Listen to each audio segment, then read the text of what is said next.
boss! Good morning! Isang magandang araw at mapagpalang umaga. So, meron akong i-introduce para doon sa new store ko. So, invite ko kayo, yung mga retailers ko, yung mga scorer ko, na walang sawang sumusuporta. Meron akong sorpresa sa inyo. Dito sa bago kong store, or sa bago kong tarima, mamimigay ako ng mga freebies. Lusubi mo lang ako doon sa akin tarima. So, tara!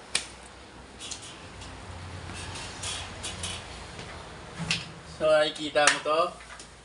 Yung mga retailer ko na walang sawang sumusuporta. And syempre, yung mga scorer. Mamimigay tayo ng mangilan-ngilan suporta para sa inyong mga negosyo. Syempre, para at least bago mag-Christmas, meron tayong additional income. And dun sa mga gustong kumita ng walang puhunan, pwede mo akong i-message. Benta-benta dito, benta doon. Commission mo to. Alright? So wala na tayong stock, so may mga parating tayo maybe next week. And I hope na mag-start maybe second week of December yung new store natin or yung bagong tariwa.